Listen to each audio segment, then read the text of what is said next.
Week 2, Vikings at Green Bay Packers at Lambeau Field. Both teams coming off a Week 1 victory, so this is a divisional game. A lot of significance behind this game. We'll go ahead and break this team down. So we'll get to Aaron Rodgers and Matt LaFleur and that offense in just a second. But I want to start with this Green Bay Packers defense. They're a lot better than what they were last year. I will say that, but I don't know how good they really are. And I joked about this on Twitter and Facebook, and I said, I can't tell if the Packers defense is much improved or if Mitch Trubisky just simply played like ass against the Green Bay Packers. I'm joking about that because I do think the Green Bay Packers defense is better. But to their credit, going against the Chicago Bears, they did a really, really magnificent job in game planning and executing a strategic game plan against Mitch Trubisky. I said this in my review of the Chicago Bears earlier in the offseason, and I said that Mitch Trubisky is one of the best quarterbacks in the league at simply getting the ball snapped and throwing to his first read. When you make him think and have to switch from his first read to his second and third, he's one of the worst quarterbacks in the entire National Football League. And the Packers defense did a great job of exploiting that. And so, despite all that, despite how bad Mitch Trubisky played, there were a lot of things that the Bears, they still could have possibly tied and won that game. For instance, did Tariq Cohen, did he suddenly retire in the middle of that game? Because I think Tariq Cohen, I think he's their best player on offense anyway. I think he's the best player that they have on offense, and they didn't play him. He didn't even have a rushing attempt. Forget that. They didn't even really throw him the ball all that much. I think he's one of the best players in the league because he's a running back, but he can run the entire route tree like a wide receiver, and they just didn't use him at all. So that's the point that goes against them. They really took themselves out of the game for that.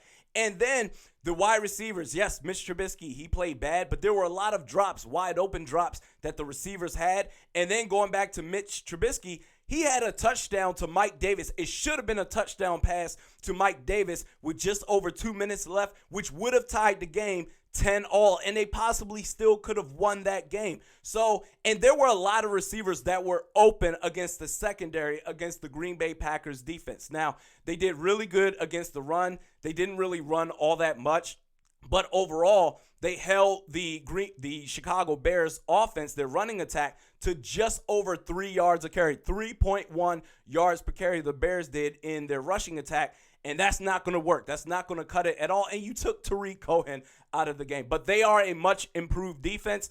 Now, what I would say to really attack this Green Bay Packers defense, because we really still don't know how good they really are, I want to see them go up against a real team, because we can talk about Kirk Cousins as much as you want. We can talk about his flaws.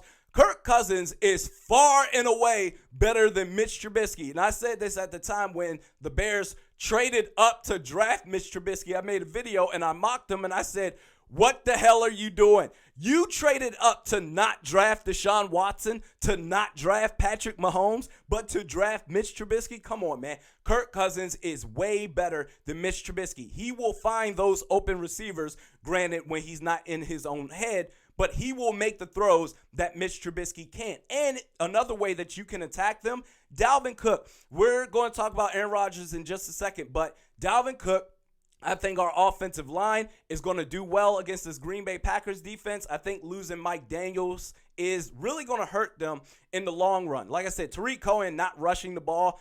We'll see how they do against a real rushing attack with Dalvin Cook out there. And then, as long as we're effective in the run game, we chew up clock. Win the time of possession battle. That way you keep Aaron Rodgers out there on the sidelines. And you keep your defense fresh. You keep your defense fresh overall, and you wear the Green Bay Packers defense out over the course of a 4-quarter game.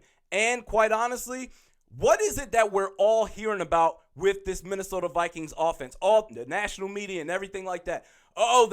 Kirk Cousins, he only passed for 10 times, so they're just going to run a 1970s-style offense, and they're just going to run with Dalvin Cook, which I'm not saying that they won't. I think Kirk Cousins will pass more than 10 times in this game, but the entire focus is Dalvin Cook. We got to stop Dalvin Cook. They're going to run the ball nonstop with Dalvin Cook.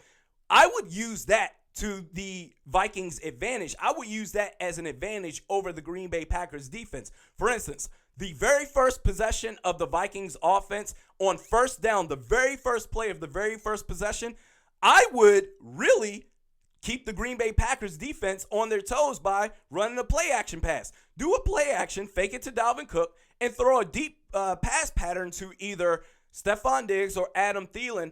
Basically, whoever Tramon Williams is covering, whoever that guy is covering, whether it's Diggs or Thielen, check it. Kirk Cousins, you check it pre-snap.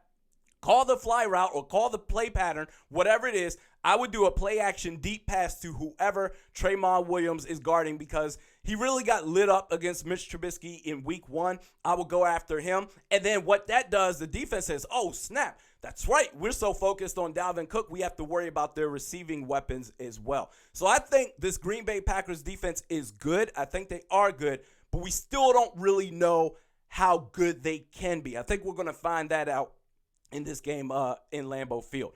Before we get to the Green Bay Packers offense, if you are looking for day after game coverage, reaction on the Minnesota Vikings games, so this coming Monday after Sunday's game against the Packers, I will react to it and break it all down. You can find that on my personal YouTube channel, Realistic Randy. Just search Realistic Randy and you will find it there. Okay, now that we're done with that, Green Bay Packers offense, Aaron Rodgers, Matt LaFleur.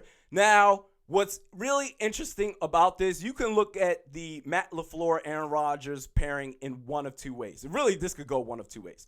Number one, this is a whole new offense, okay? So they could still be working out the kinks and figuring out their chemistry. They didn't really play much in the preseason, their starters anyway. They're trying to really figure out the chemistry. This is all new for them. On the other hand, the other way of looking at it is if you're the Minnesota Vikings defense, same thing. This is a whole new offense, so you don't know what it is that they are going to throw at you. So this brings me to the theme of the game. The theme of the game for your Vikings, specifically the defense against the Aaron Rodgers and Matt LaFleur offense, stay focused, stay alert. Those are the two themes of the game, or the two factors in the theme of the game for your Minnesota Vikings. So, for instance, stay focused. When I say stay focused, I mean this. The defensive line. Defensive line, I think the Chicago Bears, what they really did good against the Green Bay Packers in week 1, they did a really good job of bringing consistent pressure on Aaron Rodgers. Now, yes, the Mitch Trubisky looked bad and everything like that, but still they had a chance to win that game. The Green Bay Packers, they won that game by one possession, 10-3, okay? So they had an opportunity to still lose that game. As bad as Mitch Trubisky played, you can do the same thing here. I think the Bears defense is better than the Vikings defense, but I think they can still create consistent pressure on Aaron Rodgers. And if you're going to do that, that gives you a chance to keep the offense in the game and possibly win that game. I feel a lot better about this game coming into the season. I did the early predictions for the season. I had them going 11-5, the Vikings, and I said that I just think they are going to lose this game at Lambeau Field. But I'm actually starting to feel a lot better, and I think the Vikings actually will win this game, so I'll reverse course. But stay focused. The defensive line, create consistent pressure. And you need to worry about the hard count. All those penalties you got against the Atlanta Falcons, the front seven included with Anthony Barr and the defensive lineman, all those penalties you got on the defensive side of the ball against the Atlanta Falcons, neutral zone infractions, offsides, you cannot do that. You gifted the Atlanta Falcons too many free extensions of their possessions, particularly on 3rd and short, by giving them a neutral zone infraction or an offside, so then they get a new set of fresh downs. You cannot do that against Aaron Rodgers, who loves to utilize the hard count. And you know what's crazy? I think I've really mastered when I know Aaron Rodgers is going to snap the ball. I used to play in the band. I was a band geek in middle school and in high school. And I just hear music. I hear sounds. I feel like I hear sounds differently from the traditional or common man. So, for instance, when Aaron Rodgers is really utilizing the hard count and he's trying to get you to jump off sides, he always goes 319, 319, and then he keeps that same tempo and then he raises it up to another octave. 319, 319, hot, hot, hot. He does that and he gets you to jump off sides. However, when he's going to snap the ball, he does 319, 3, and then it goes down all of a sudden. So he goes 319, 319, and then snaps. Versus 319, 319, hot, hot. You got to stay alert, stay focused. Don't worry about if you're on the defensive line, or let's say Anthony Barr is bringing on a blitz. I actually think you can do well with just the defensive line. I think you would have Anthony Barr better served to be the QB spy. So Aaron Rodgers, if he wants to slip underneath of the defensive line and start taking off with his legs, Anthony Barr, you did a great job against Matt Ryan on week 1. You also did a great job against Kyler Murray in the 3rd preseason game. I need you to be alert because he will try to extend those plays with his legs. I need you to be all in on controlling the edges and containing Aaron Rodgers. But if you're rushing the passer, don't wait for the offensive lineman to suddenly move because that split second, that could give them enough time to where they can get set and basically wait for you to bring on the pressure. They can get ready for you to bring on the pressure. If you just look at the ball, just instead of looking at the offensive lineman, look at the ball. And as soon as the ball goes, boop, go. Just go right there. That way you can catch the offensive lineman off guard and you can maybe get a step ahead of them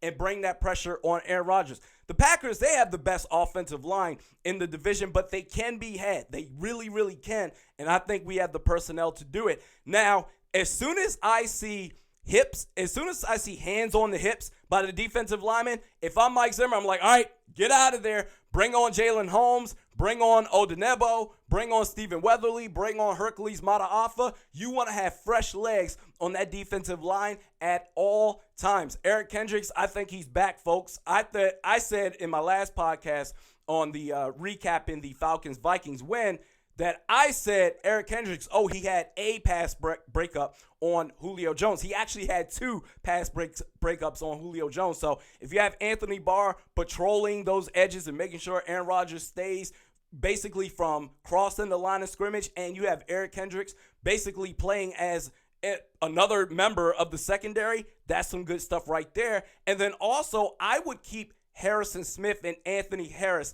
on the back end. I wouldn't bring them up at all. That's just me. Mike Zimmer, he's going to do whatever it is that he wants to do. But Aaron Rodgers, he took a lot of chances deep. He threw several passes down deep. And with Anthony Harris and Harrison Smith, those are 2 ball hawk safeties. And if you can have them both out there at all times to basically take those deep threats away, those deep passes away, look out. I'm telling you right now, the Vikings, I think they're going to win this game, man. I really, really think that they're going to win this game.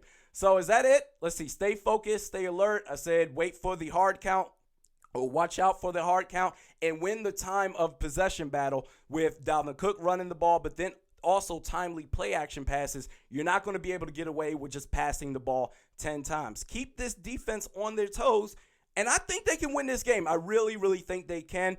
We still don't know what this offense is going to throw out there, but I think we have a chance. The Packers, they don't know what we're going to throw at them either. For all they've seen is 10 passes and nothing but runs. I think Dalvin Cook is the key to this game for this offense, and I think the entire defense overall. Mike Hughes, is he going to come back? That would be great, but you got to keep your expectations a little bit tempered down because he's not necessarily going to be in game shape. I think that's it. Right? Yeah, I think that's it. Pressure that you can bring on Aaron Rodgers is great. I think our run defense is going to be amazing. I think it's going to be outstanding. The Vikings, I'm going to say they win this game.